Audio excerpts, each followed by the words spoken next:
PGA Nation. We are back, and we've made it to the Sweet 16. We are excited to narrow this pool down. The drafts of 4 are done. We are now going head-to-head, and we have some marquee matchups waiting for you tonight. Before we get into it, I will say, watching Jackson Koivu win last week, dominate the field, was a lot of fun, and I can't help but think that he's not going away anytime soon. We're going to see him winning some more and often. Maybe there was a little teaser when we were talking before the show that some people think maybe even this week, which would be cool. But Spence, before we dive into all that, how you doing tonight? I'm doing well, Joel. I mean, we've kind of talked about this on every single episode. We are here for the Sweet 16 to host. We are unfortunately not here as competitors anymore. So the cream has risen to the top. This matchup that we're going to have right now between Tim and Kyle, this has been the talked about one that it feels like everybody wants to see these two go head to head. So I think we get into it and let them battle it out. Well, yeah, Tim and Kyle get the 9 o'clock primetime spot for the marquee matchup of the week. Winner advances to the Elite Eight, the Rocket Classic. Now, you guys got your work cut out for you because they made some changes to the course. And if you look around and looking for information, I feel like people have a very different take on how they think it's going to play this week. A lot of people think it's going to play a lot tougher. I've seen some people say it might be even easier. So we'll see. The greens look like they could be soft. How you guys draft tonight and how you guys build your lineups will be telling. But what we always do. It's a head-to-head draft, so it's your typical snake style. You do have to afford all of your golfers, so you need to be able to actually draft players a lineup that you can play on DraftKings. And of course, team or just audience in general, anyone watching along, if you have any questions or anything you want, you're thinking about, you want answered, get in the chat, ask the questions away. We will try to address every question that comes throughout the show. We do have 4 drafts tonight, so we're going to get through each one within about a 15 to 20 minute period so that we can have all 4 Sweet 16 matchups completed in drafts tonight. For the draft, this draft right here, this head-to-head, we're going to spin the wheel first, as we always do, to determine who will be drafting first. If you lands on you first, you can pick if you want the first pick or the second before we get into the draft. So we pull the wheel up. I'll type in our 2 contestants. Let me ask this question as Joel gets this handled. Do either one of you guys want the first pick, or would you prefer to go second? I will, Ben Stein's money style, choose second if I have the option. I would probably do the same, yeah. Interesting. Wow. Yeah. So the spin matters. That seems to be the consensus on a lot of these drafts that we've done, that nobody, I mean, this is different with the format of it being a head-to-head, but nobody's wanted the first pick in any of these iterations of the draft so far. Kyle, you get to choose first. Where are you picking? You don't have it up on the screen. I'm sorry. Cust won, and Kyle's still left, so I said it wrong. Cust, you get to choose first. Where are you picking? Well, I'm not going to contradict what I said 12 seconds ago. And so I am going to cede the first pick over to Kyle, and I'll take the second and third picks. Okay. Cust will be going second. Kyle, by default, congratulations.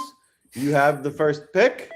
And without further ado, with the first pick for the Rocket Classic, Kyle, you're on the clock.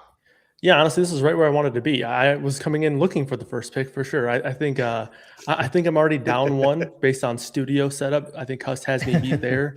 But I will say this event right in my backyard, about 20 minutes away. So maybe some home field advantage here for me. I'm going to go with Wyndham Clark for my first overall pick, though. He's a guy who I talked about pretty extensively on our podcast earlier with Spencer on the Action Network. Love him this week, obviously coming off the missed cut at the Open, but lots to love about the form for Wyndham Clark. I think he fits the course pretty well here.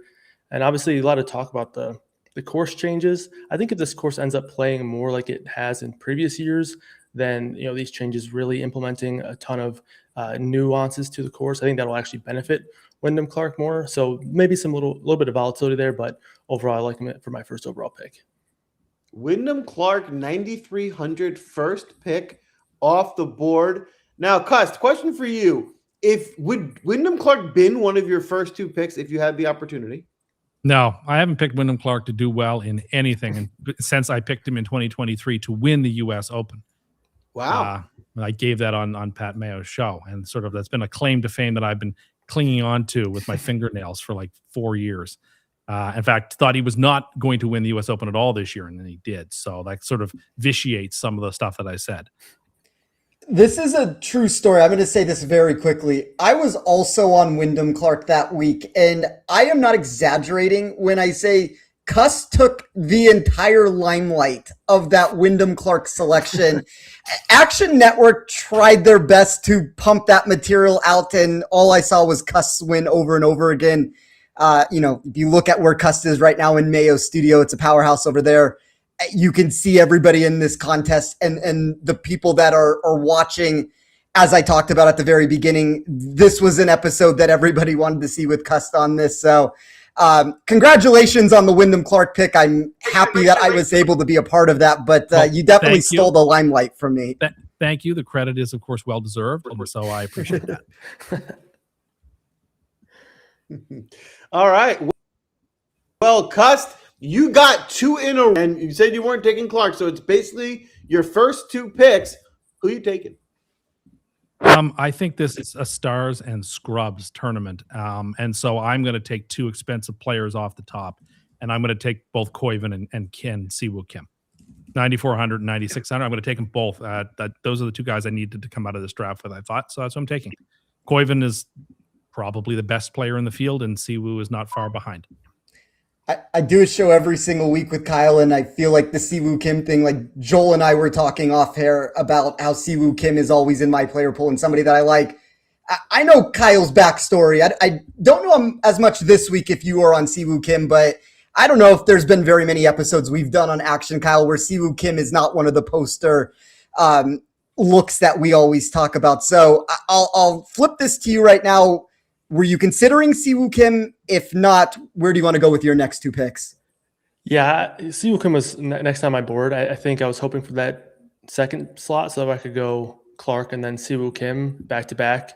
I know a funny little tweet from Michael Kim just hit the Twitterverse with Siwoo Kim getting not necessarily pulled over, but accidentally driving across the Canadian border. And I haven't done that personally, but I can tell you that I can't count on one hand the people that I know that have done that. So Siwoo Kim is not alone with that adventure. And obviously they just opened up the Gordie Howe Bridge. So he's not alone there. I do love Siwoo Kim this week. He was going to be my next pick. So I do think I agree with Cuss. I think that this is something that aligns for a Stars and Scrubs bill. I think with him going with two high-end guys, I'm going to try to match him here with coming up with two mid-tier guys. So maybe I can potentially block here, but I'm going to go with Jackson Suber for my next pick, who I took at the John Deere Classic, I believe it was, when I was in the group stage. He performed very well for me. I think he's got upside to win this tournament. I think he's got upside for a high-end finish, as well as a little bit of safety as well. So I like Suber. And then I'll come back with maybe my favorite value play on the board. Not a typical guy I like to chase here, but I like Ben Coles at 7,300. So I'll, I guess, double barrel two of my favorite values of the week with those guys. Those are two solid mid 7K range picks off the board. I'm curious, are any of Suber or Cole's guys you want to bet outright this week, or are these guys you just like for a good finish in DFS? Yeah, I do like Coles and Suber in the outright market. I think both of their numbers have sort of floated past where I would probably recommend betting them now. I think Suber at one point you could find a 95-1 out there.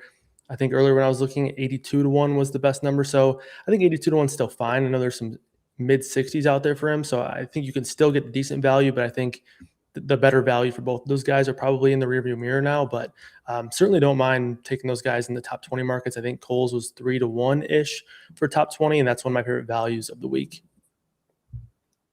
Oh, all right. Well, got your values off the board. Cuss, Tim, you said you were going a Stars and Scrubs week. It looks like you started off with some pretty solid stars in your first round. Were any of the so-called scrubs that you wanted taken there? And if not, who are you targeting here at 6 and 7? I am going with Marco Penge. Feinberg really liked him this week. Talked about him on Pat's show. That sold me. That's all I needed to know. So Penge, and I'm taking one of my favorite players on a friends and family thing is Hitsatsune.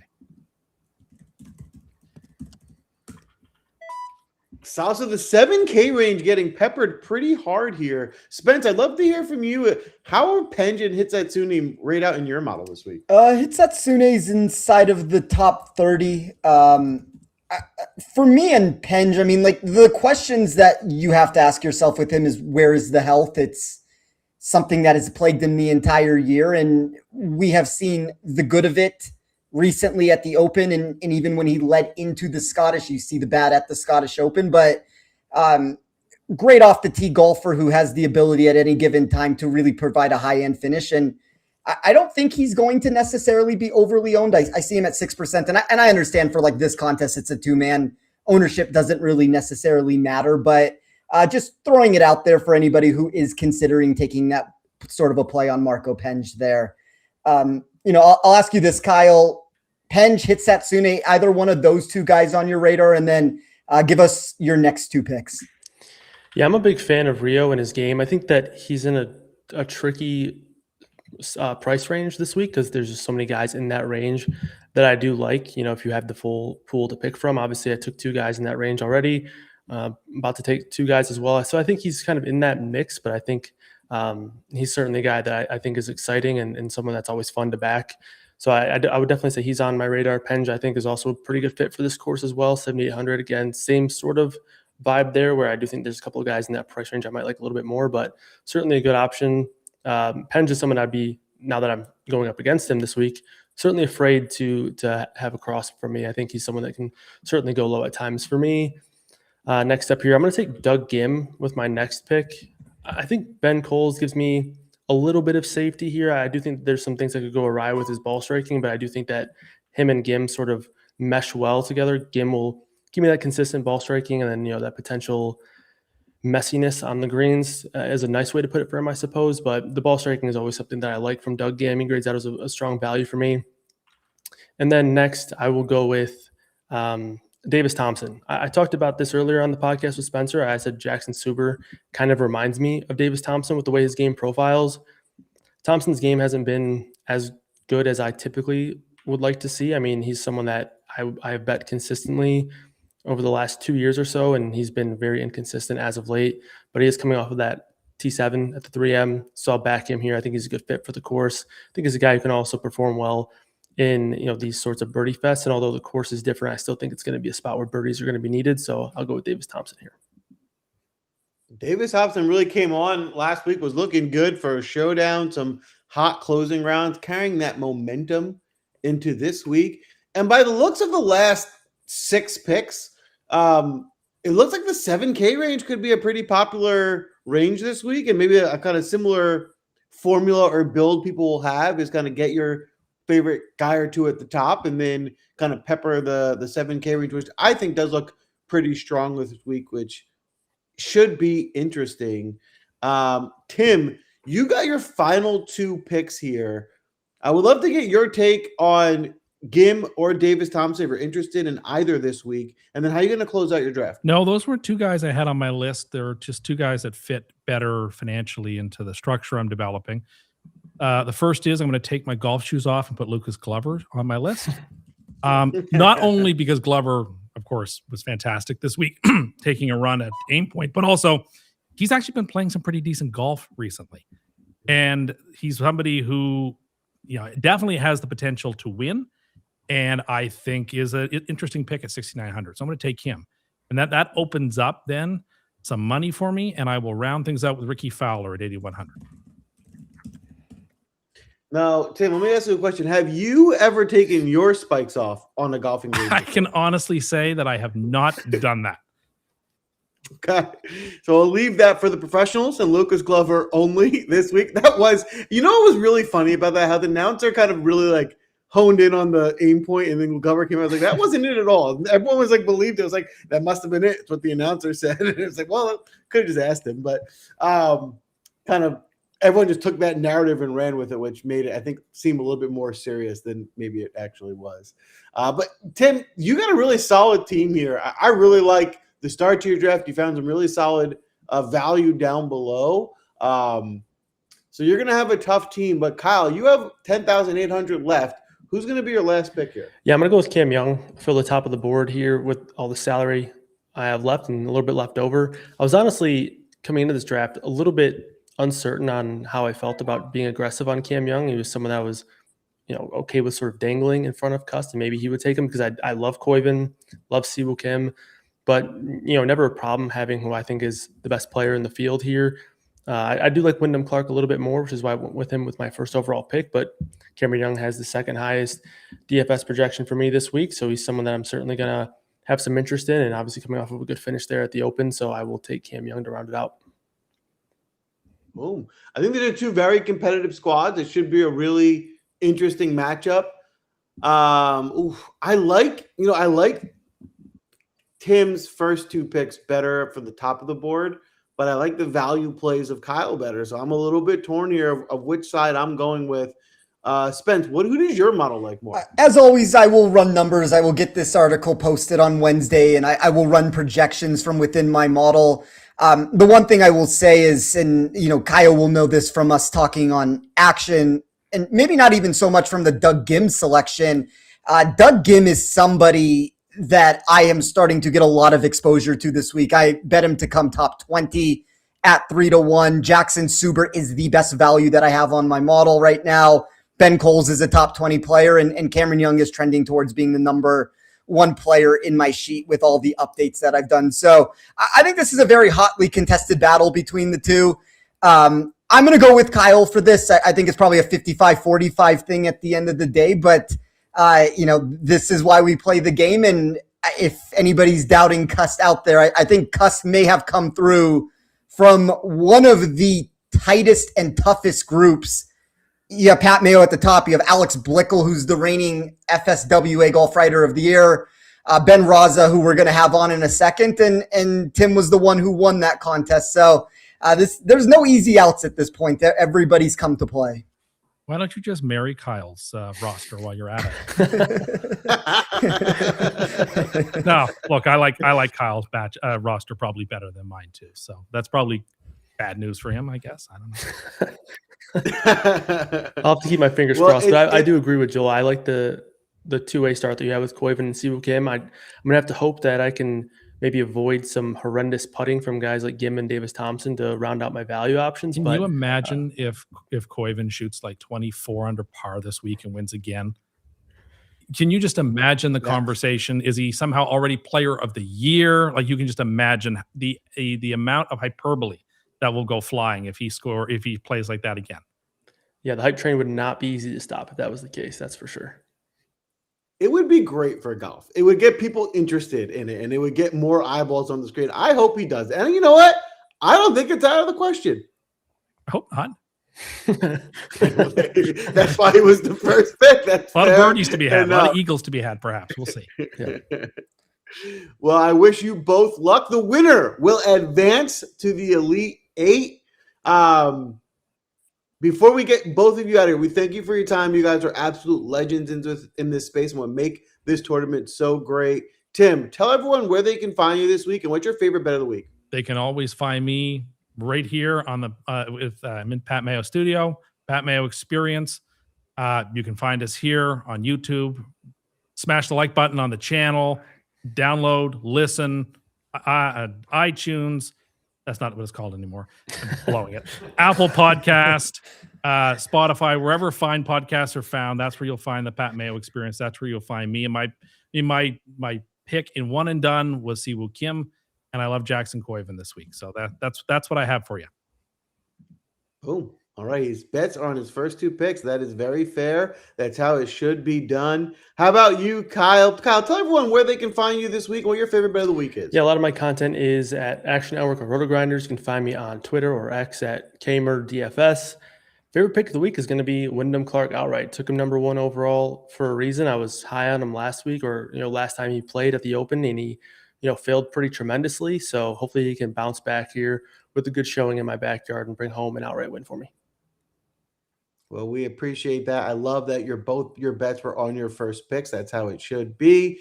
You guys, absolute legends of the space. We appreciate your time. Wish you both luck, and we'll hopefully see you in a couple weeks. Thank you, guys. See ya. Good luck. Thank you. Appreciate it. Best of luck, everybody.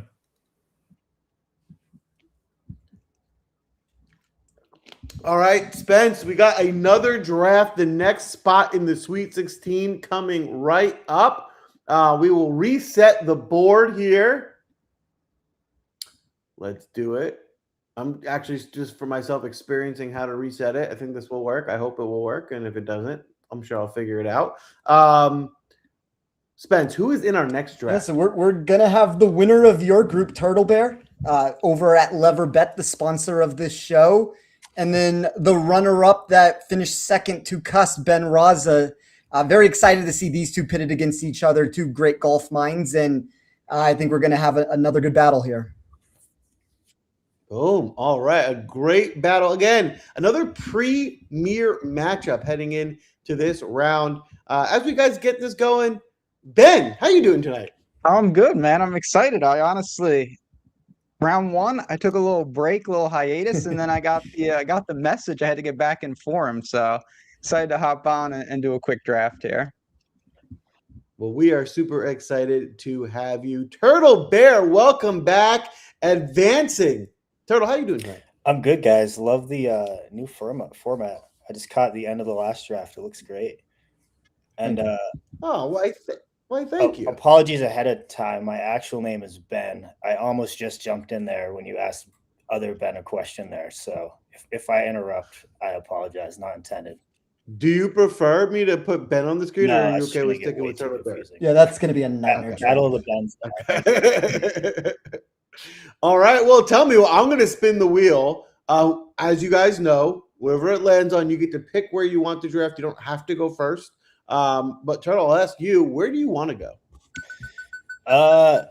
I'm actually unsure here. Well, you're not going to get the choice. So Ben, you won. Where are you picking tonight? First or second? I'll go first. Yeah, no problem. I'll kick it off. And I'll probably. Right. If you want me to make a pick right now, fire it up. We good to go? Well, that's it. You're on the clock All right. with the first. Wait, let me clear the board. Clear the board. I'll get my. And then you'll be on the clock with the first pick. But just give me 1 second to clear the last draft. All right, go ahead. You can go. We're good. Taking someone that probably wouldn't have even been drafted. I'm taking Patrick Cantlay. Right down with the ship immediately. Like the price. Maybe it will be my most expensive golfer. Maybe not, though. It gives you a little flexibility. Patrick Cantlay on the board for me first. I do find it interesting that the first pick in the second draft is a golfer that didn't get drafted in the first draft. So when he gets some change, I think that's a good thing. I think we're getting some different guys out on the screen. Turtle, I'd love to hear from you. Is Cantlay someone you would have taken if you had the first pick? He's actually on like my main lineup this week. So yeah, I was looking at him. As we all do, hate watching him play. So I hate actually like betting on him. But yeah, he was on the list. Well, you can't have him, unfortunately, but you got 2 in a row here. So how are you going to kick off your draft? Yeah, I feel like we're going to have some similar builds here this week. Just don't know if it's really necessary to get into the $8,000 range we saw last draft, a lot of 7K guys with value. I'm going the 2 number ones off last draft, Koivin and Clark here. Kind of love them both this week. Do you think that Koivin can go back-to-back? Is it likely? Of course not. But yeah, I think he can. I didn't realize, last week after the first few days, looked into it a bit more. I didn't realize he had such a decorative college career. He's used to winning. And we're hearing that a lot now that he just won, but it seems like, yeah, it's not a huge deal for him. Yeah, one of the best amateurs that we've seen in quite some time. I know if you ask Data Golf, I think Data Golf actually put him as the best amateur that we've ever seen. It's interesting with your start there with Koivin and Clark. That's very similar to what, as you said, happened in the last draft. And as I kick it over to you, Ben, I'm going to say this about the Patrick Cantlay pick. I don't know if this is a good thing for you. I also like Patrick Cantlay, and Patrick Cantlay is the reason why I am not in this contest anymore. I took him at the Travelers and looked like I was going to advance, and then in classic Patrick Cantlay fashion, shot himself off the course on Sunday, and I'm now sitting here hosting the show rather than competing. So you may be cursed with the Patrick Cantlay pick. He's a top 5 player in my model for whatever that's worth. But who do you want to pair next to Patrick Cantlay with these next 2 selections? Yeah, I mean, I won't be in the next round because of Patrick Cantlay, so I'll be joining you, maybe hosting. I'll go in the mid-range a little bit. There's a lot of guys in that 7K range. I'm gonna go with a guy that I thought there was a chance that he was going to win last week, and then he immediately coffined himself on Sunday. I'm going with Michael Brennan. I like him a lot. He's playing good golf. Price come up a little bit, but still sub 8K. Ton of opportunity cost, but he was someone I had my eye on, and I'm going to take him right now.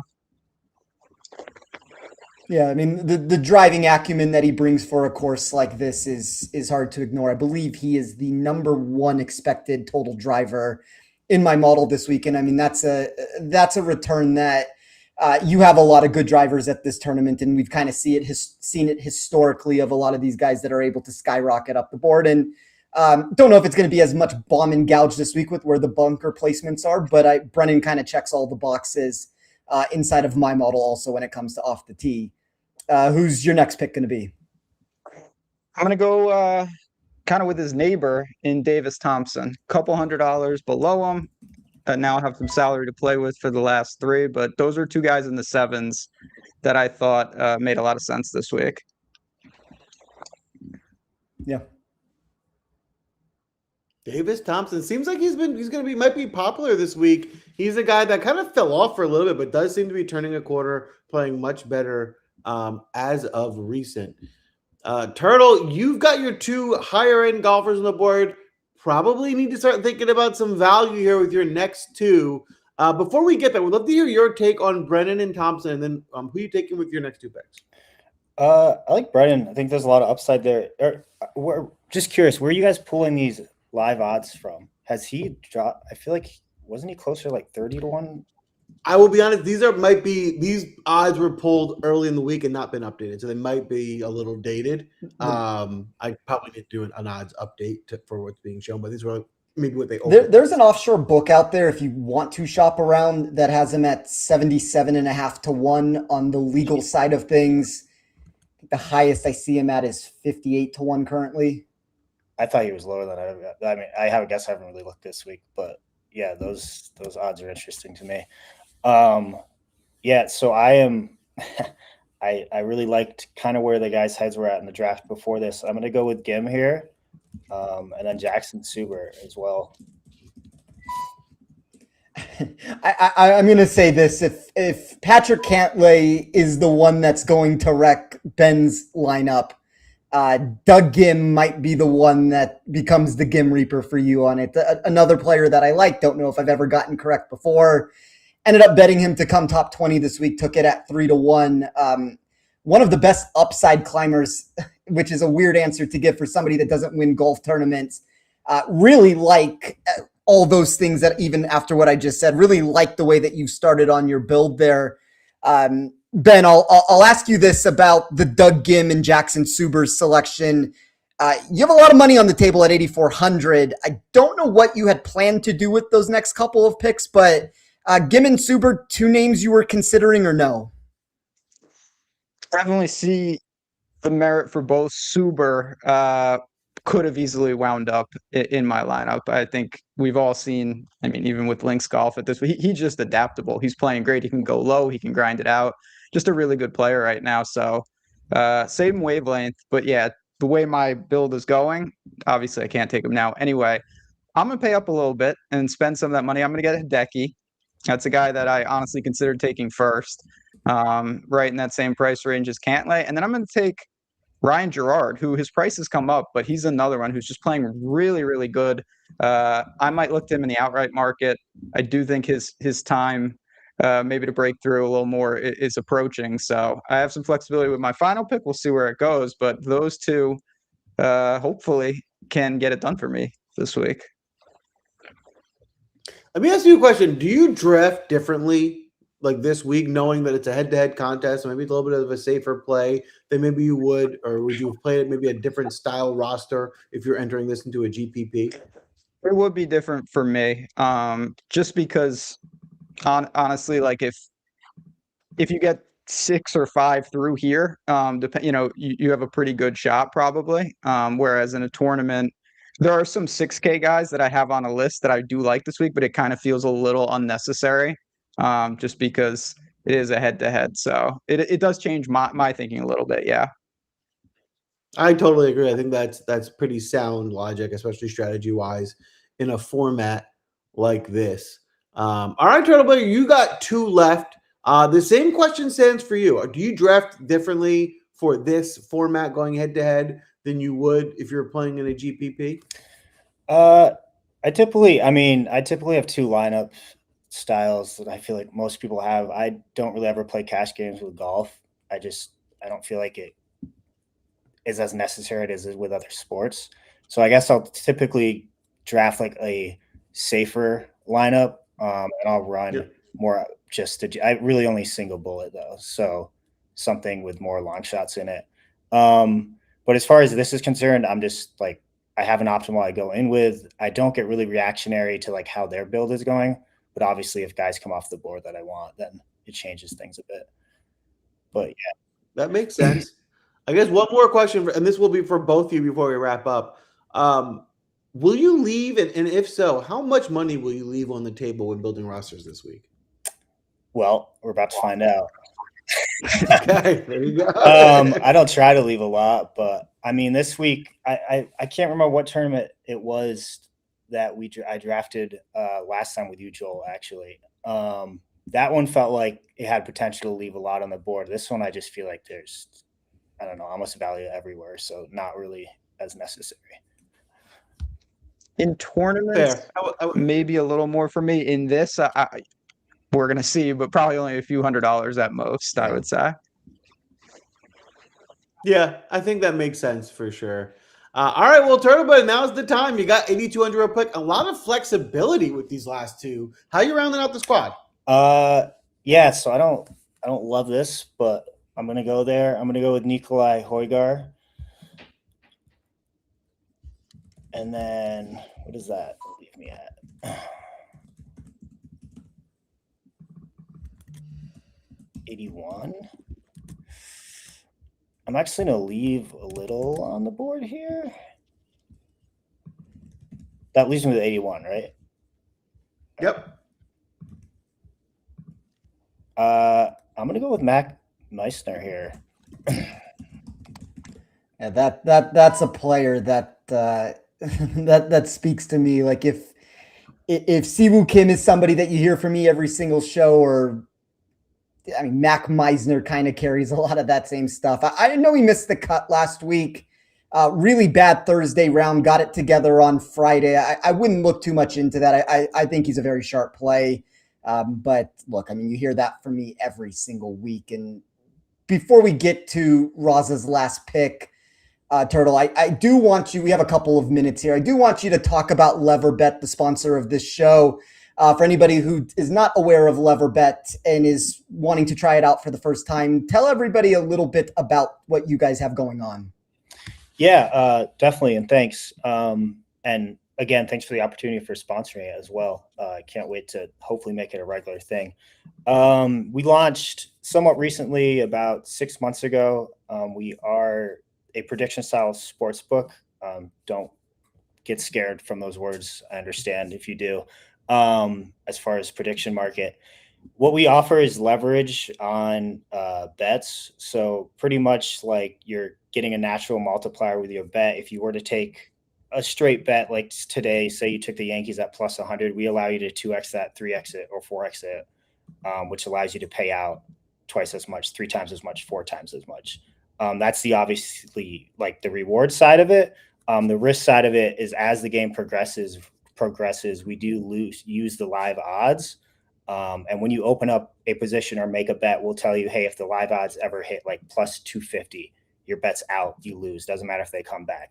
So during the live game, if your bet ever hits those live odds, then you could lose it right there. That's the risk side of it. So you're really just looking for plays that guys can kind of coast on. Haven't added golf yet. We will soon. It'll be matchups first, just because outright winners would get really crazy if we were to get somebody hit on that like the first time.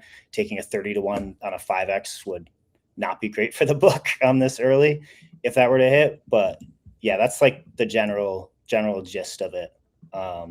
And from there, yeah, just build out a full sports book, but offer that leverage on those picks. Yeah.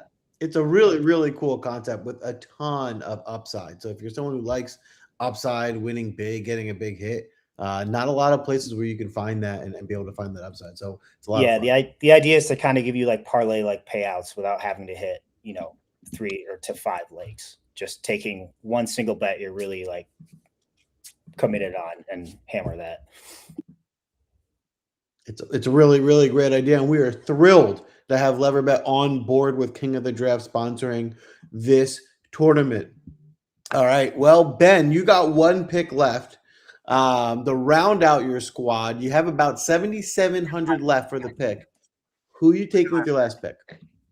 So I'm going to take Corey Connors. I'll be honest, me being me, I wanted to take Bez, but I'm not going to do that. I'm going to take Corey Connors because I think it's more of the prudent move for a head-to-head. Just, mid-range price point on a guy that makes a lot of cuts.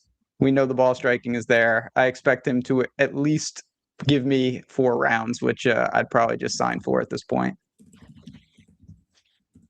Taking the safe pick to make the cut with Corey Connors, which, that certainly does make sense for me. Spence, on your first look, which squad do you prefer? I know you're posting it with your model, but I'm not letting you out of it. You got to pick sides. These are two really good groups. I know this doesn't answer it, Joel. I will run it tomorrow and I'll actually give you an answer of what my model says. I will go with Turtle here. Just like the Doug Gim, Mac Meisner combination is really strong in my model this week. Nikolai Højgaard has a bunch of upside, but I think this is as 50-50 as it can get. I really like the team that Rasa ended up putting together. I think this is 6 good players on both sides. And I mean, the thing that Rasa has going for him that is maybe the thing that will carry him through on this is there's a lot of safety in all 6 of the picks. And as he's talked about, that safety can go a long way, where I feel like if you look at Turtle's team, Rasa could find himself in a spot where if it's like Gim and Højgaard and Meisner, and all of a sudden we're in the top 5, that we're trying to play catch up to a lineup that's just gone nuclear on the other end of it. But there's safety with Rasa, maybe outside of Cantlay, who I don't know what to expect with. I play him every single week, and every single week I get disappointed by him. But I think these are 2 really incredibly good builds here. Yeah, I would agree. I think, Rasa, you built your lineup well for a 50-50 and kind of a head-to-head matchup. I agree. I like Turtles better for upside, but also I'm not picking against the sponsor of our show. So I'm picking Turtle on the show for sure. Sorry, Ben. I still wish you luck. We're picking Turtle. As long as the Ben advances, which we now know is solidified, yeah. I can live with that. There will be a Ben in the Elite 8. We know that for sure.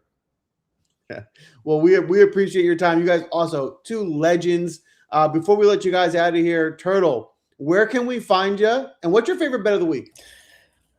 I'll start with the favorite bet. That's tough. I haven't put anything in yet, but I am super pumped about getting Koivu and Clark here 1-2. I didn't think that was going to be the case. I'm probably going to be throwing a little bit on both of them.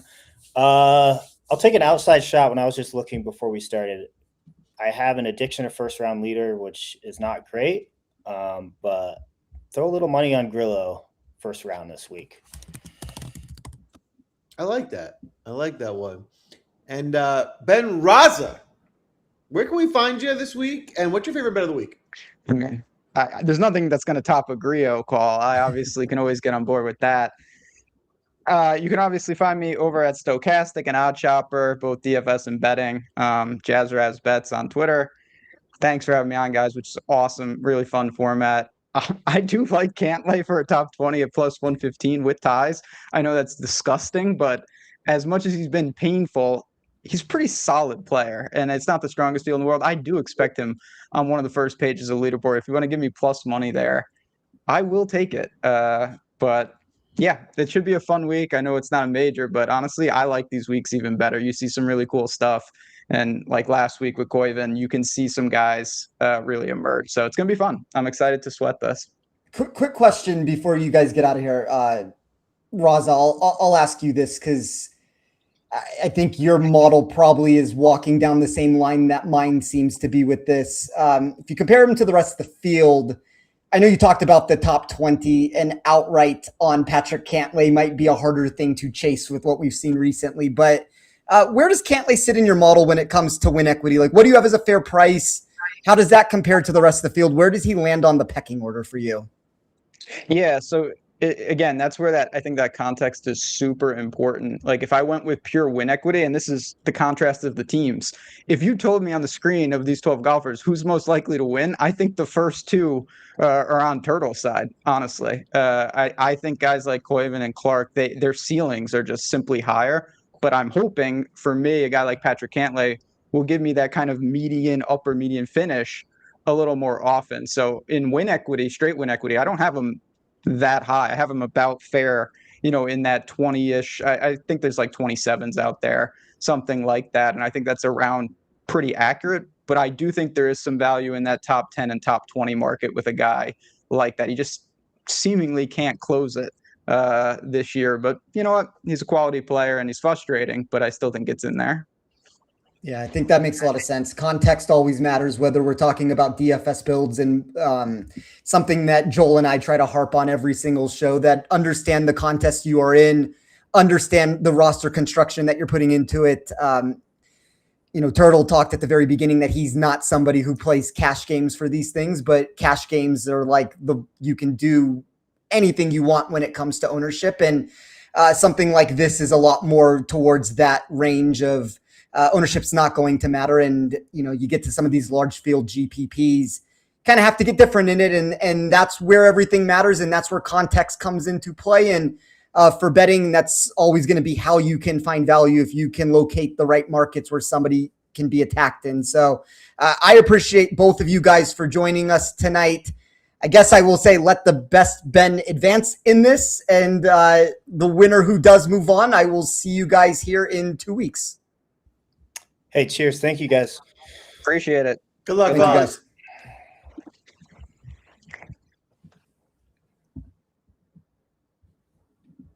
All right, we got a new draft coming up, head-to-head. Spencer, tell us who's coming up next. Yeah, so we're going to have the winner from group number 1. That is the group that was stacked at the very beginning with Brad Thomas, who ended up being the winner there. He's going to be taking on Phil Stiefel, who had one of the best finishes, if not the best finish of anybody, with Hideki surging up the leaderboard to end up getting the spot over Mongoose last week. Really excited to see these two against each other. This is going to be a legendary matchup. Two great pickers, personalities, legends in the space, and only one can advance. So a big draft and matchup here. We're going to spin the wheel to decide who gets to choose where they want to draft on tonight. It's head-to-head. Phil, you won. Are you picking first or second? I'm going to go second. I prefer the wraparound always in these drafts. Although I don't think I've ever done a head-to-head draft like this before. Yeah, this is crazy. Is kind of new to me. I don't know. They're like when I'm 3 or 4 people, I know I want the end. So we'll stick to that philosophy here tonight.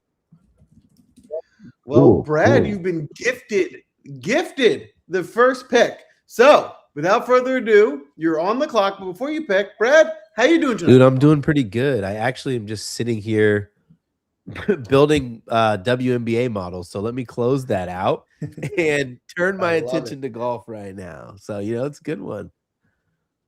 I love it. Well, you will win more money on WNBA later, but tonight you got a golf matchup and you have the first pick. So with the first pick, who you targeted? Oh, man. First pick, I'm going to go chalk. Listen, so last tournament that we played, I didn't take anyone higher than 9K. And I thought that was pretty fair because the 8K range was really good. I think this is a very high, like a very good top end and a very good low end. The middle is not as good. So I'm going Cameron Young as my first pick. And you are not the first one that has that opinion tonight. So we have others who have agreed stars and scrubs is the way to go. So that might be a popular build, but Cameron Young looking like he has found something again as of recent, playing some good golf off the board. Phil, the question for you is: you wanted to go Yeah. second. Would Cam Young have been one of your first two picks if you were able to? No, take I've him? actually built all my lineups this week. I completely faded Cam Young. Not that I don't think he's a great play. He is. I just, I actually do really like some guys in the 8 and 9K range. So I feel like this week in this tournament, I was listening to one of the previous, drafts and understanding the contest you're in, the contest I play this week, I think the more balanced builds will give me a better opportunity to win some money. Maybe not win the GPP this week, but will give me an opportunity to win more, overall money and cash more frequent lineups right now.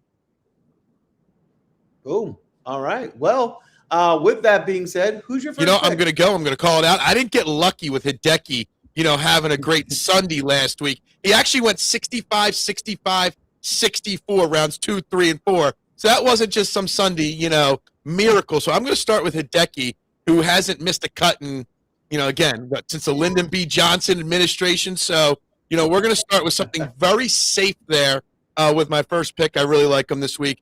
I always love Hideki, even though he burns you occasionally with a bad back. But, Hideki's one of my guys in DFS regularly. Boom. Hideki off the board, 9K. And then the next pick is a guy that I've said on my show all year. Before he got hurt earlier this year, I made a promise to bet and play him every single week until he won.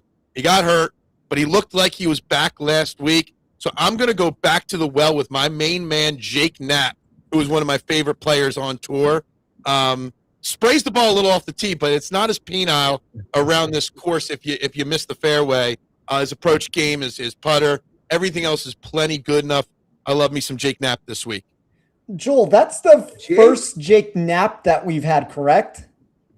No way. I was going to pick Jake Knapp. Today, yeah. Well, That's crazy. what's surprising about that we're 3 drafts in and that's the first Jake Knapp pick. Like, I'm looking at ownership right now. He's the 3rd highest owned player on the board. So, I mean, it goes to show that it's different viewpoints and different takes. And it's this is a tailor-made course for Jake Knapp for what he brings to the mix. And with what Phil has right now with Hideki in the back and Jake Knapp with the injury, I want to say this because, Joel, I thought you were going to be the person that this was going to happen to.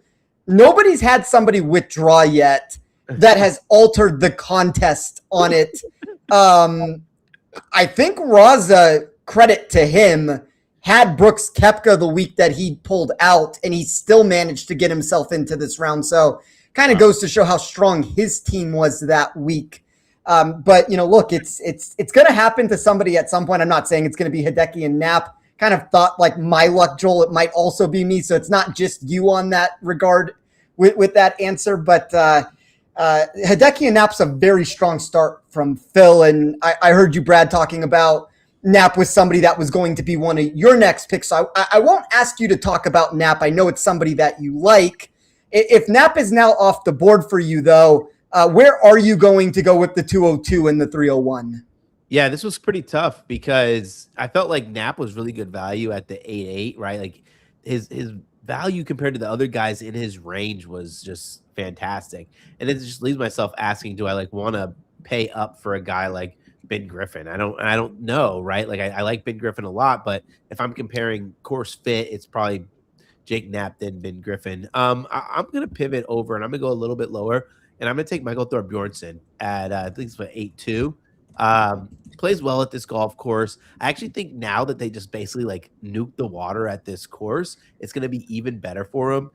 I haven't kind of figured out his profile yet of what kind of golfer he's going to be, like what kind of golf course he's going to dominate. I thought originally he'd have that Oberg kind of mentality, like that course fit, but it really hasn't been that. He hasn't really separated on golf courses where you need to hit fairways. He's really just been pretty good at driver heavy courses. So I think at his price, I don't know if he's gonna win, right? But he could finish high enough to kind of offset that $10,000 price of Cameron Young. Have you considered betting him as an outright? Slightly, but I just the problem with me is he has a stretch of 3 holes in every golf tournament where he just absolutely implodes, and I'm like, well, if we just ignore those 3 holes out of all 72, he's a viable option. But it's every single week. It's not Yeah. just like, oh, here and there. Every single week you're gonna see it's gonna go like he's gonna go bogey, make a bad par, and double. And it's that stretch of 3 holes in every tournament. And he plays himself out, and he's more likely to get top 10 than he is to win. I think that's a reasonable take there. It's somebody I was considering. Maybe the top 10 is the way to actually play it with Michael Thorbjornsen. Like to pick a lot though, Brad. Who are you going to go with your next selection? Yeah, I'm ready for this one to burn me, but I just think the price, first and foremost, of the outright and the salary is insane. I tried to fade him a lot last week, and I just couldn't do it. And I mean, this is a guy who couldn't putt for crap in the 4th round, couldn't really putt for crap in the 3rd round, and still put up some remarkable numbers. Switched his putter at the beginning of the week last week, and I mean, he had a pretty, for his bad putting standards, a pretty decent week. I'm going Billy Horschel here at this pick. I bet him in the outright at was 195 to 1. I mean, Billy Horschel is another golf course that should be a good fit for him. It's a little bit longer for his taste, but I think he just has no real worries about trouble out here. So he can just go out there, play his game, hit greens, and then hopefully some roll in.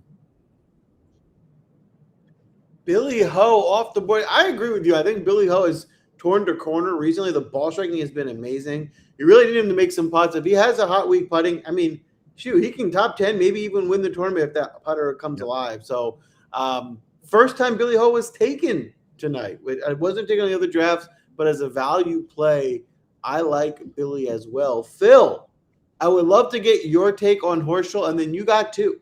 I actually have no take on Horschel. Horschel is nowhere in my notes this week, but I will say this. Out of my lineup so far, 40% of my lineup so far have Thorbjornsen in them. And that was one of the things. Honestly, I figured I'd be able to get him maybe even on my 5th or 6th pick here. So I would say hats off, on that pick early, getting somebody like that early. I love his fit, and I love everything you guys said about him. As a top 10, top 20, probably won't win. The odds there aren't good, but I love that pick. But with my 2 picks, I already know where I'm going. I hope I got these 2 guys because I think for this format, they're 2 excellent plays. First name, a guy, one of only 14 golfers to make the cut in all 4 majors this year. He's going to have a terrible Sunday. I know that. But as long as he does well enough on Thursday, Friday, and Saturday, that's fine because he'll make the cut, and that's Michael Brennan. With the first pick right there. Love Michael Brennan. Again, a cut maker, a guy that's an all-around game, is really good. So I like that pick right there. But the other pick I want to make, and it's something we've talked about on my show a lot this year, is the parity in the PGA Tour this year. I mean, a couple months ago, we were talking about this guy as Player of the Year candidate or breakout candidate of the year, and then he kind of just fell flat, or maybe the tour caught up to him, or maybe the schedule caught up to him. I don't know. But he's starting to play well again, and that's Jacob Bridgman, a phenomenal putter, a guy that, again, who did not think he was a Player of the Year candidate back, early portion of the year right now. And, what is he, 12th or 14th in FedEx Cup standings? And he's got to win, and how many top 10s this year? It's crazy how this year has gone. But I love Jacob Bridgman this week. You talked about your show a little bit. It's something we didn't get to dive fully into during last week, Phil. Do you want to tell everybody about Fairway to Heaven and everything that you've got going on with that? Yeah, Fairway to Heaven. My man Jason and I, we were just randomly met at some random website we were writing for free during the beginning of COVID. Golf was the first sport that kind of came back, and we both were DFS golf players and had been for a while. And the November Masters came around. We're like, let's do a show and talk, gambling and DFS on it. We didn't even have a name for the show. We went out and did the November Masters, and we've been doing it every single week since. We try to have a lot of fun with it. He's a very analytical guy. I'm a very vibe kind of guy and gut feeling kind of guy. He's won the GPPs. I've had all the outrights over the years. So it's one of those things that we're a really good, counterpunch to each other on the vibe. Plus, we like to bust stones and make jokes and, whatever it is. So we've been doing it now since November of 2020, and we have a blast doing it every single week. Tuesday night, 6 p.m. Eastern. Yeah, fun show for anybody who has not had a chance to tune into it. And, as we get your picks, Brad, I feel like you are on a ton of shows. You do a ton of sports, as you talked about. Like, we're running WNBA projections as we are about to get on air to do a golf draft. And I think that's one of the ways that I would describe you, is that you are a man of many talents. You are a very good handicapper when it comes to a ton of sports. I'm somebody that finds myself on the golf side of the aisle, and I can give you some football takes when it comes to NFL. And when I was a professional bettor, I used to do a bunch of football and college basketball, but you run the entire gambit from sport to sport. World Cup just happened. I know you're a big soccer guy. Tell everybody a little bit about some of these shows that you are on, and where people can find you on a weekly basis. Yeah, absolutely. First and foremost, you can find me on CBS Sports. I'll be on the YouTube show tomorrow at 10, the Early Edge. I will give out a golf bet. It's going to be probably a top 40 bet. It's a pretty good price. And then I'll give out a WNBA bet. But during the season, during soccer season, during football season, you'll be able to find me CBS Primetime, 6 p.m. or on sportsline.com or on X at Mr. Brad Thomas. Yeah, Brad is somebody that you're going to want to check out. As I said, I'm on the golf side of things. Brad is everywhere with every sport that you can find. You're going to get to become a better if you follow everything that Brad has to say. And, I'll kick it over to you, Brad, for these next two picks to kind of try to give some insight into what your thoughts are for this week for the golf tournament. Who are you going to take here to round out the fourth round? And then who are you going to start in the fifth round with? Yeah, I'm taking Jackson Koiven at this spot right here. Part of me is like, I kind of just wished he withdrew so I wouldn't have to make any decisions. Obviously, can't withdraw with the FedEx Cup playoffs on the line for him. He needs this. I bet him at the 3M Open. I thought it was kind of ridiculous. And this is not just me patting myself on the back, but just like a note to any new bettors out there. Jackson Koiven in his first two PGA Tour starts was 12-1 and 15-1 to go off. Yes, the Isco and John Deere didn't have as strong as a field, but to almost triple his odds at the 3M at another great course fit was something that you should kind of monitor that as you bet. Like, why would that happen? I think that I can't ignore what this kid has, and what that is he can lead with total driving, right? But he's also a great approach player and has a ton of guts. That's something you just can't teach. And I think he could have one of those like stretches. Like, Jackson Koiven, a really talented collegiate golfer, and everyone knows he has a high ceiling. But even if he doesn't pan out to be one of the greats, you could see him go on one of these super unconscious runs, right? Like, holy crap, he just had a T10 1. He could roll off like a solo third, a couple stretches and then fall off, like have that rest period as the end of the season winds down. But I'm just going to back him right here at this spot. I'll even add, if you remember, that's exactly what happened with Garrick Higo when he came up. He came up, was a huge prospect, won 2 tournaments right away. Everyone's like, oh, this is the next guy.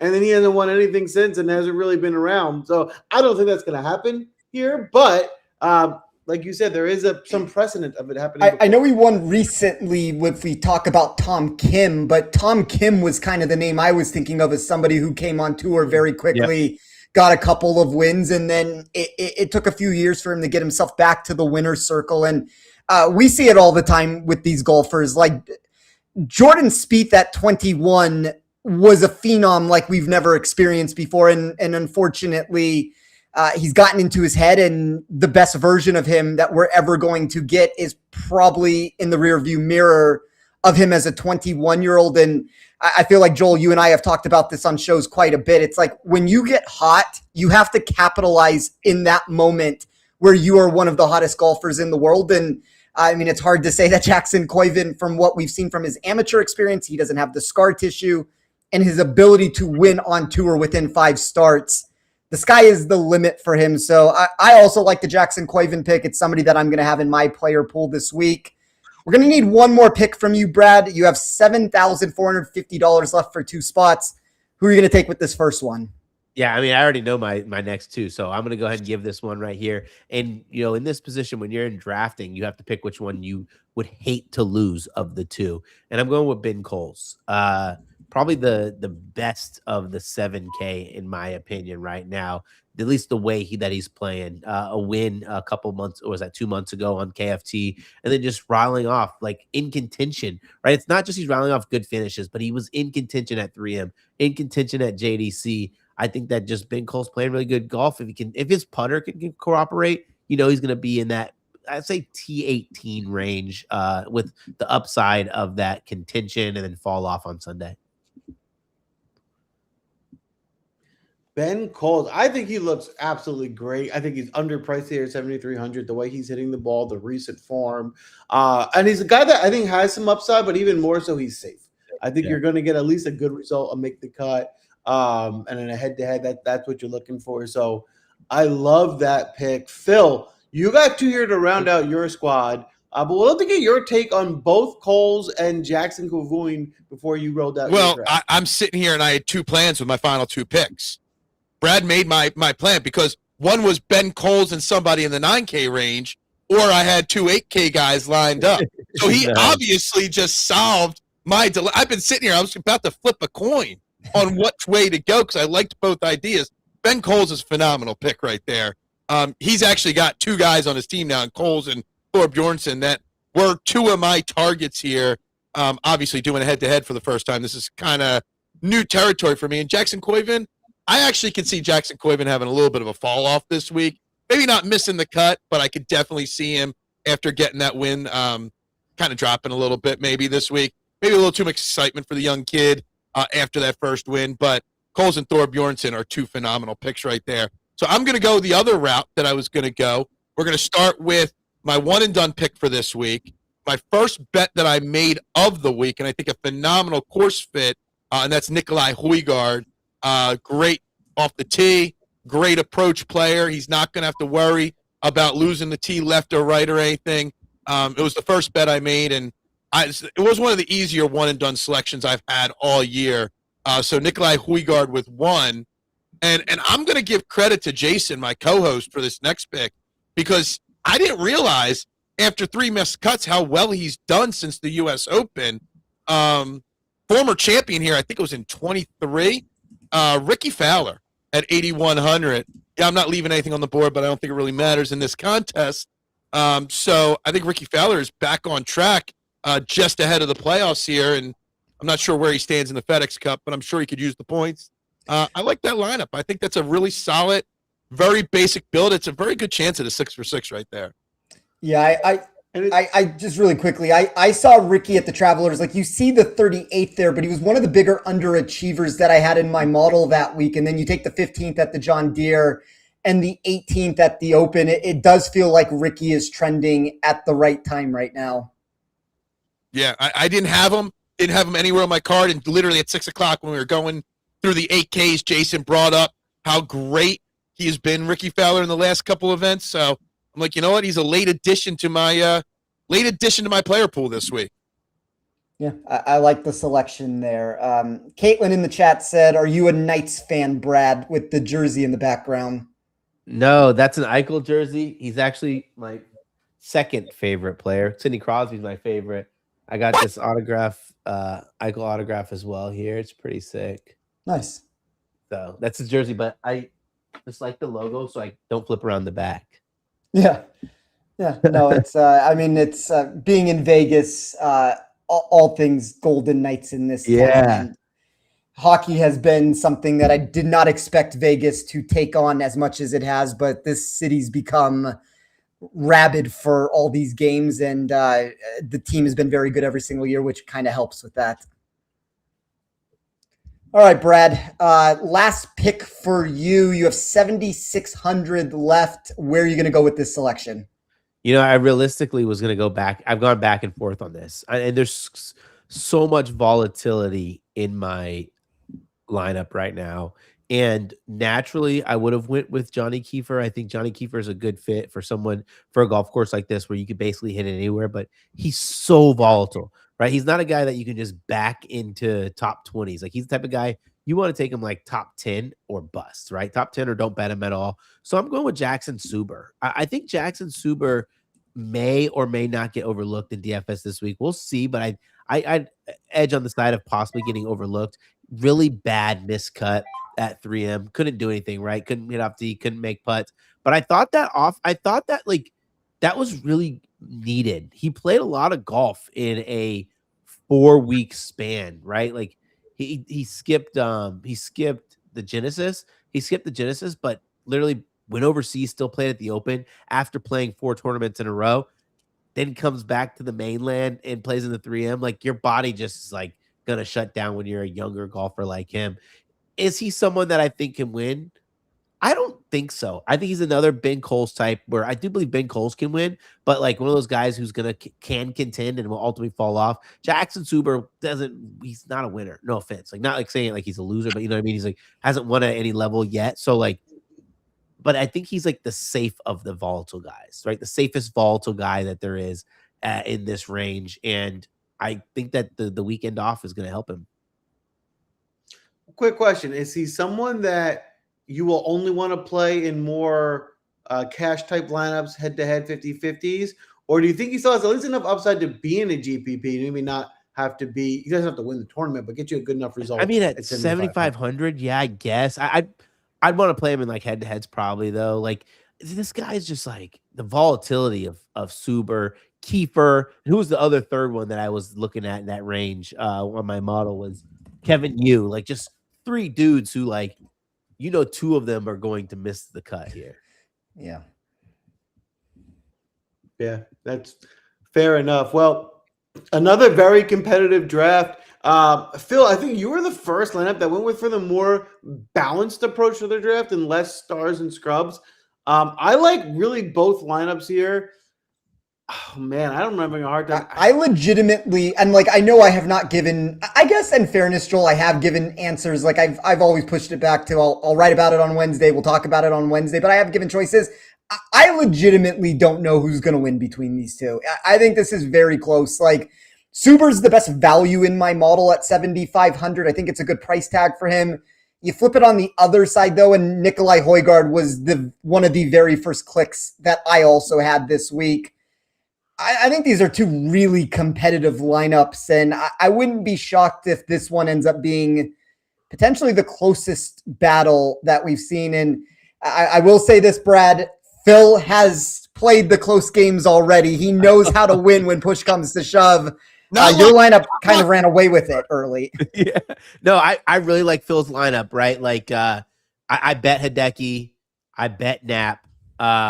I'm a big Bridgman believer. You guys can see it all over my Twitter. Before his win, I said it was coming. So lucky to get him 101 at Genesis. Everyone loves Ricky. Won here. That was like the best gambling Twitter moment when Ricky won at Rocket because I think every single person was on him. Nikolai, game suits this golf course. Like that's a really good lineup, and I think it's less volatile than me. But what I like about my lineup and over his is, if we both go 6 for 6, I think my upside might be a little higher. But there's a good chance that I go 3 for 6. I think that's a fair way to look at it. And that's kind of where the strategies in general come into play. It's a little bit different when I got myself eliminated. It was a no-cut tournament, but I tried that same approach of going towards volatility. And I played a Sepp Straka that shot like 27 over par. So like that didn't work for me there. But I think these are 2 really competitive good builds. And it should be very close down to the stretch there. Well, 2 competitive drafts. It should be a lot of fun to track. I wish you both luck. Before we get you out of here, Brad, we'll start with you. Tell us where everyone can find you this week and what's your favorite bet of the week. Yeah, you can find me on X. I will have a PGA Tour article. I'd say probably check like 11 a.m. tomorrow, 12 p.m. I'll probably have it submitted to the editors around 8 in the morning. So be PGA Tour. I'm actually, for anybody who likes to follow along my live betting on PGA Tour, I'm not going to be doing that this week. I'm going on vacation on Thursday. But I'll be back next week for anybody who wants to just check it out. PGA Tour. It's round by round. I'll do live betting on there. Boom. Brad is great. You will get some winners by following along. Phil, where can we find you this week, and what's your favorite bet of the week? I already said my favorite bet was Nikolai Højgaard, but I honestly don't even think he's the favorite to win. I think Jake Knapp 34-1. I think that's the winner. We'll be talking Jake Knapp getting the win this week. You can find me on the STT Sports Network over on YouTube. hosting Trending in the AM Monday through Friday at 8 a.m. We'll start tomorrow talking Eagles' big breaking news of Jalen Carter's extension. Then where the conversation over the next 90 minutes goes from there, who knows? But we talk all things Philly and national sports there. Check it out or just find me on Twitter at Beard of Knowledge. And then we go from there. I forgot to give a bet. Please Oh my God, I totally forgot. This is a sicko bet, but I legitimately think it can hit. I took a parlay of Cam Young to win and Nelly Korda to win on LPGA. Nelly is, she's the type of golfer where, like, when Scotty was having his run, where if there's 3 tournaments in a row that she didn't win or didn't have all her stuff, especially with the putter, you have to back her. Like the ball striking there, the putter wasn't. The putter's probably going to get around. And then enough said about Cameron Young. Great course fit, good course history. It pays 100 to 1. Oh, boom! 100 to 1 shot on the show. I Cam Young, love Nelly it. Korda, winner parlay. Cam Young and Nelly Korda. Well, there you have it. Get your 100 to 1 shot right now. 2 absolute legends in the space. If you're not already, make sure you give them a follow. We thank you guys for joining tonight. Wish you both luck, and we look forward to having the winner back on in a couple weeks. Bubbles up. Thank you, guys. All right, Spence. We had some great action tonight, but we're not done yet. One more draft to go. Spence, who we bringing on next? So we are rounding it out with a true powerhouse pairing in. When AI put together the seeding for this, and I know there was a lot of people that thought they should have been seated higher. There's some that thought they should have been seated lower. With the way that this played out, and I'm going to say this, Joel, and this is maybe an embarrassment to you and I, of players that were expected to advance, that were the top seeds in their region, you and I are the only 2 that didn't advance. So take that for whatever it's worth on this. But these are truly 2 of the powerhouses in this space, and they are playing around earlier than they should be. So Andy Lack over at ISN. We saw Brian last week able to get them through. And then Derek Farnsworth of Roto Grinders. This one's going to be a lot of fun. All right. Andy and Derek, 2 complete legends in the golf world. Derek, how you doing tonight? Can you hear me? Uh-oh, we lost Derek. Well, we at least have Andy. Andy, I know you've been traveling. Thanks for making it on. How you doing tonight? I'm great. I got to first of all really thank Brian for getting me to this point. Yes. Hopefully I can't. We consulted a little bit on the lineup, but he did an awesome job, and I'm grateful to be here, and hopefully I can advance. I feel like Derek right now, I'm a big boxing fan. This is like a Floyd Mayweather strategy of taking a long time to actually walk out and make Andy sit in the ring before we actually get picks made. And I see Derek's now making his entrance back in here. And if you can hear us, Derek, how are you doing? All right, what's up, guys? Finally here. Well, Derek, we're glad you make it. You can take a minute to catch your breath because you did not win the spin as Andy did. So, Andy, you have the choice. Do you want to pick first or second in this draft? Is it Snake? It is. It is. So 1, 2, 2, 2. Second. Second. Giving Derek the first pick. All right. Well, Derek, I don't know if you wanted it, but you're getting it regardless. You're picking first tonight in a head-to-head. We'll bring the draft board up. You got the first pick. So, Derek, who are you looking at? Yeah, that's tough. I'm just going to go take the guy at the very top. Give me Cam Young. Cam Young, not the first time he's gone first overall either this week. He has been popular as folks are getting him on their team. He's looked great or looked improved recently. So getting one of the best players off the board with the first pick certainly makes sense. Andy, you got 2 here. You wanted to be in the 2 spot. If it was an option, would you have taken Cam Young here? I don't think so, but I like the pick. I do like the pick. So just to clarify, it's just a cash game, me versus him. Correct. That's it. Okay. Go ahead. So I get 2. Yes. That's it. I'm gonna take Xander and Ben Griffin. Xander and actually, this is the first time for this week for this tournament that Xander and Ben Griffin have been taken. So 2 unique picks off I don't the play board. cash First pick is- games, so cash, draft and save, both guys. I think those are 2 solid picks. I like that it's interesting. It's changing up. It's not the same draft each time. Andy, since they are brand new picks that have been given on this show, give us a very high level 30-second discussion on each of why you like them this week. I think Xander's ownership obviously doesn't matter in what we're doing here, but I do think that Xander is in a pretty enticing buy low spot. I think he's had a disappointing by his standards couple of weeks, but our underlying metrics don't see really too much concern, and I expect him to rev things up in the final stretch here in the playoffs. It's also I'm sure you guys have talked about it earlier in the show, but there's a lot of uncertainty with the golf course given the renovation. And I the way that I am looking at the renovation, Xander saw a pretty decent boost for us, especially given the fact that his lack of prior course history here, I wouldn't be too concerned about. And then Ben Griffin, I bet Ben Griffin.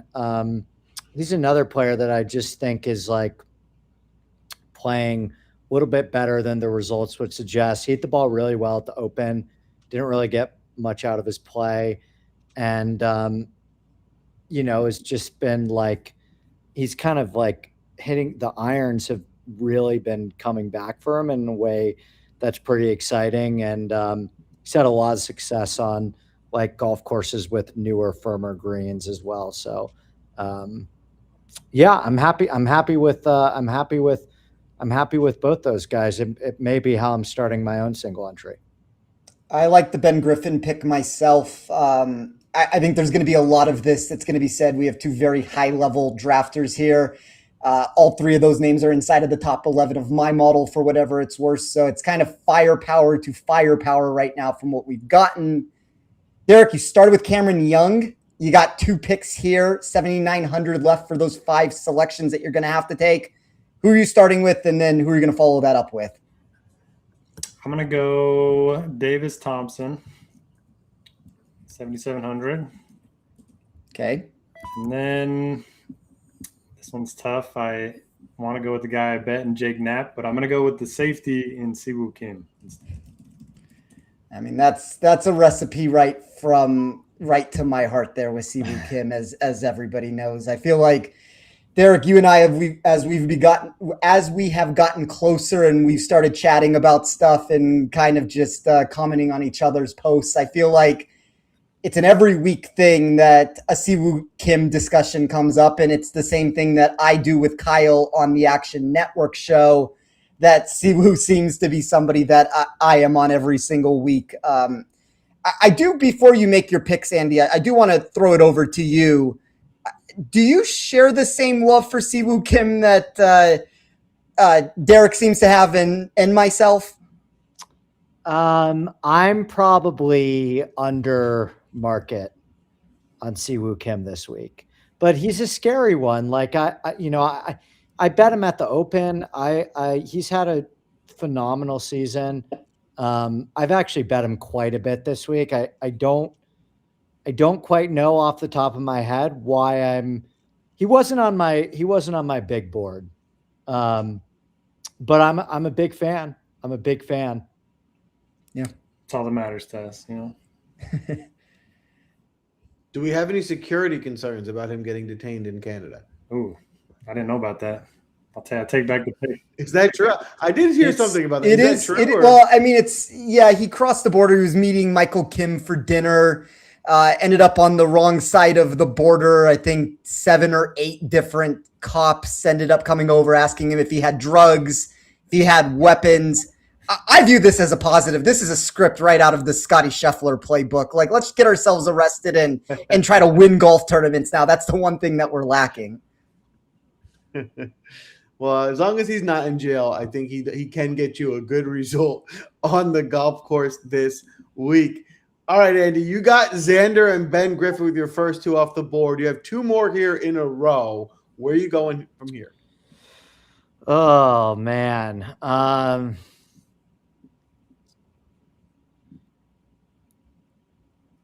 going to take Jake Knapp. Excuse me. I'm going to take JJ Spawn. JJ Spawn off the board. In the fourth draft, this is the first time you have a completely unduplicated draft where no one has taken any player in your roster thus far. I'm impressed by that. And I like the look at your team already. Andy, you got one more to go with Spawn. Who's your fourth? I'm going to go with Jordan Smith at 7,200. Jordan Smith, value play. Tell us, what about Jordan Smith specifically do you like at the 7,200 range for this course? He like from a ball striking standpoint is as kind of below. I needed to start thinking about saving salary, obviously, after my first three picks. And so of the players below 7,500, Smith had like by far the highest grade for me in terms of like his overall ball striking baseline. And I think just in a 1v1 lineup, I'm hoping that his ball striking floor should be high enough to at least make it through the cut. Obviously, 6 of 6 is kind of the name of the game here, in a 1v1, and kind of similar thought process with Spawn, who his ownership, when I just ran ownership a couple hours ago, was creeping up quite a bit. So it's kind of like the ideal target, I feel like, in more of a cash game scenario where I feel very confident in his floor based on the ball striking, and hopefully the putter can come around too. So yeah, one of the as you saw, I took Knapp though. I was really close between him and Knapp. They're both great options in those high eights.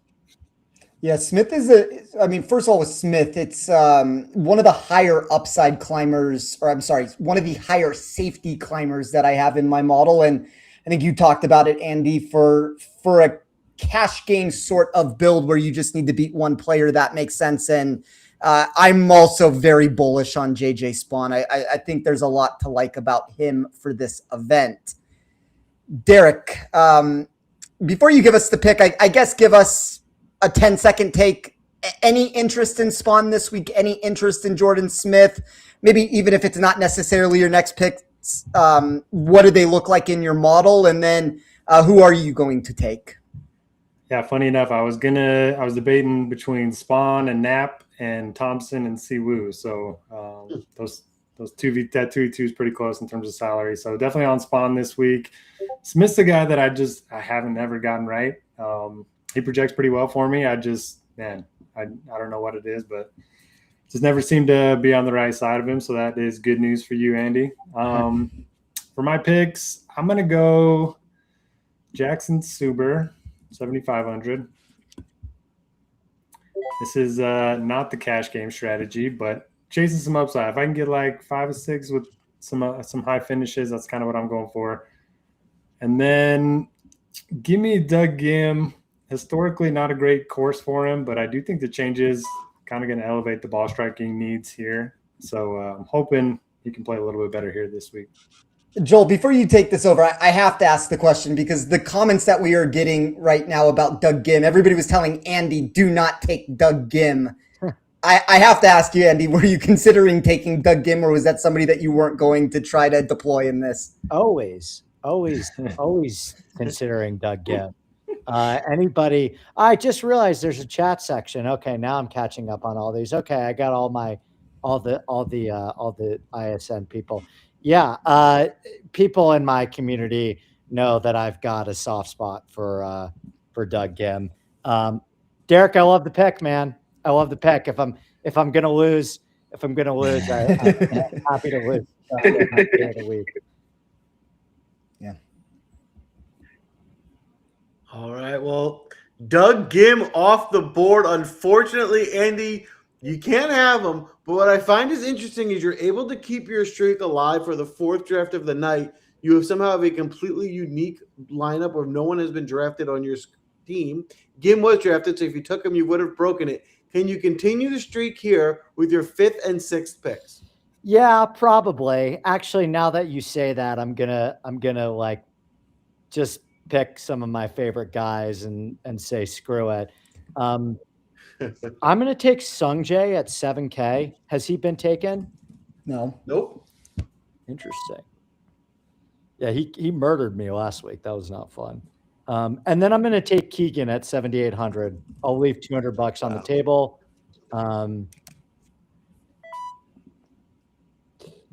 Yeah, a completely unique lineup after the fourth draft of the night. That's impressive. That's hard to do. I'm actually very impressed by that. There's been 3 other 2v2 drafts, and yes. Of so 3 times 2, so 6 people have drafted, and not a single one of those 6 have picked anybody in my lineup. Correct. And every person on Derek's team has been drafted in a previous.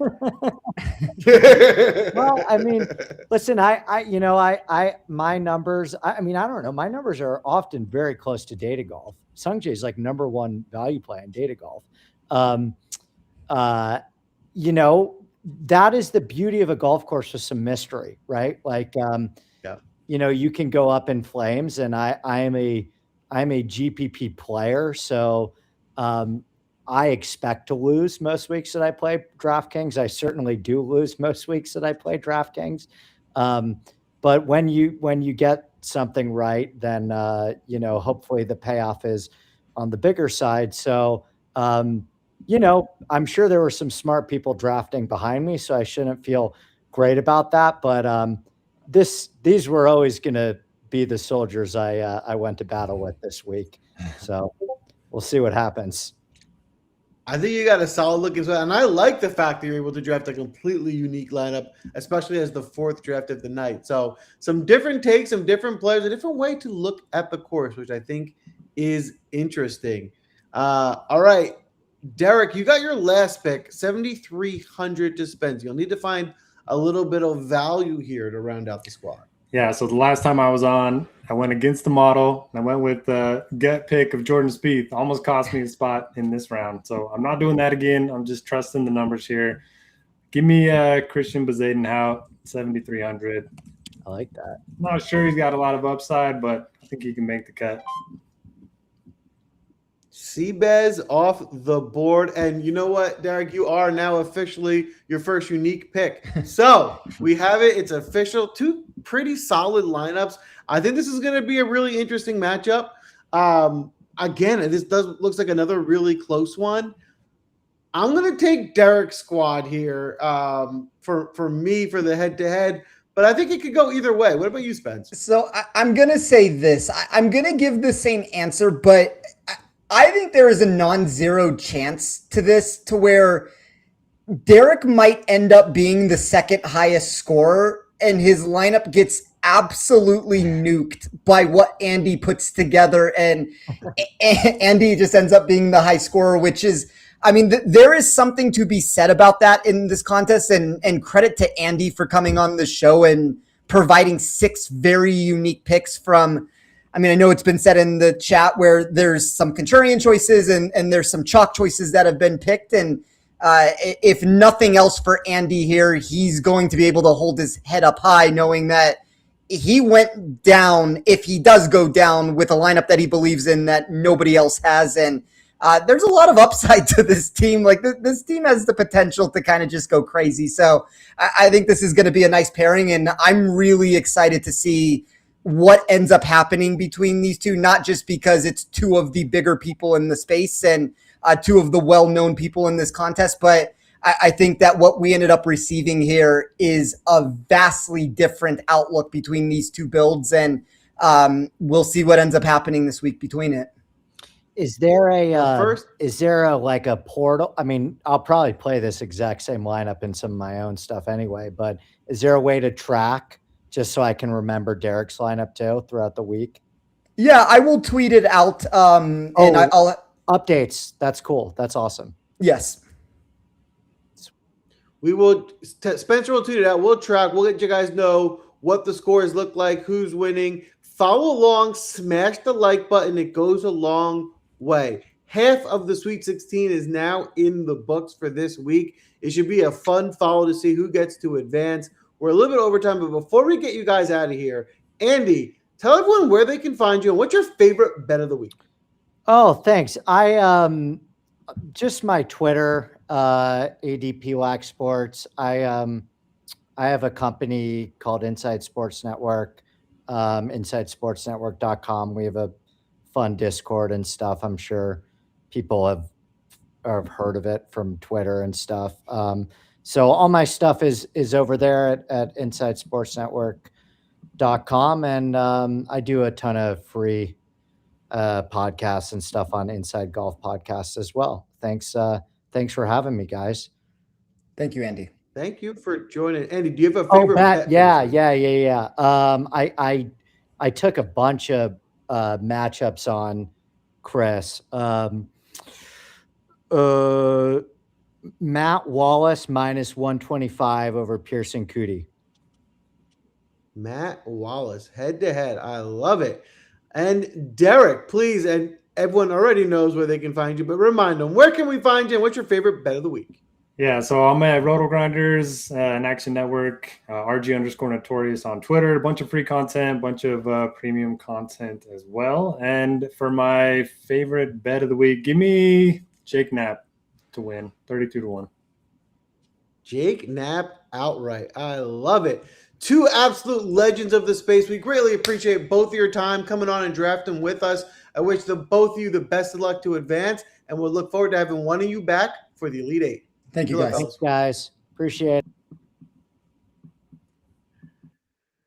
All right, Spence, that's a wrap for tonight. Obviously, if you have any questions, follow along on X. Smash the like button. Give us a follow. It goes a long way. We will be posting updates as we go so you guys know where everyone stands, who's going to advance before we crown a winner. Spence, what did I forget tonight? Well, first of all, thank you for everybody out there that has tuned into this show. I know there's a lot of people watching right now over on X, and I would ask you guys, if you're not doing so already, please subscribe to the YouTube channel. It's a spot that I really hope that we can continue with the comments, and that's a place that you guys can jump in and ask anything that you want to ask of, whether it's the contestants that are on the show or of Joel and I, or lineups and things of that nature. So we couldn't do this show without you. Big thank you to LEVR Bet once again for sponsoring this podcast. I will throw a bet out there, I guess, of something that I like this week, and I'll let you kind of give the same thing, Joel. I've been on this kick lately of made cut bets of players that I seem to be higher on than the market. Last week it was Davis Chatfield was the name that I kind of seem to keep finding myself on, and I like him again this week. I think it's a number that you can consider at like a plus 110 price, but for the sake of this show, I'm going to say Chandler Phillips to make the cut at minus 105, a golfer that has made it in the last 2 years. Understand the restoration and the changes that have been made to this course, and some of the ball striking metrics do have concerns for him, but I just need him to get to Saturday. It's a golfer that over his last 3 tournaments has provided 3 straight high-end finishes. Not going to necessarily need it to be as high-end as that. Can get to the weekend, though, minus 105. I think that's one of the better values on the board. So I'm going to take that as my best bet. What is your best bet on the board, Joel? You know, it's interesting, and I don't have – my computer's frozen, so I can't find the number, even though I'm pretty sure it's pretty close to a coin flip. It might be a little bit minus 140. But I'm taking Siwoo Kim top 40. So I know it's your guy. And if you see the number, let me know what it is. It's probably minus 140 or minus 150 in that range, I think.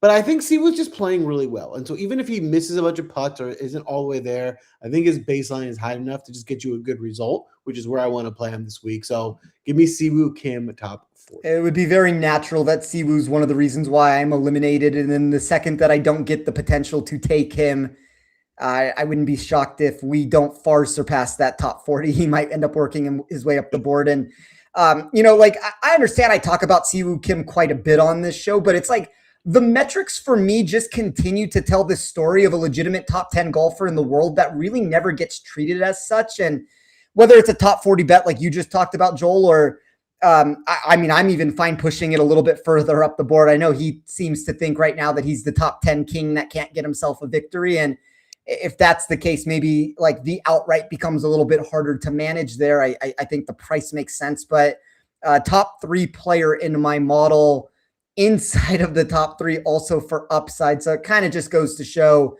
how bullish my numbers are every single week on Siwoo Kim. The only difference that I would say, which maybe makes it not as high end as usual, and the reason why I don't have the outright, he's kind of struggled historically on Donald Ross courses. He was outside of the top 60 there.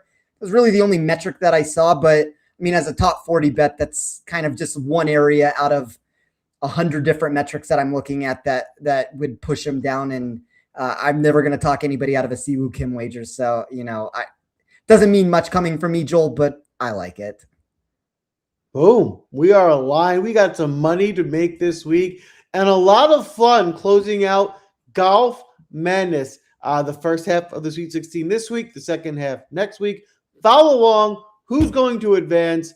Good luck this week and tune in next week for the second half of the Sweet 16.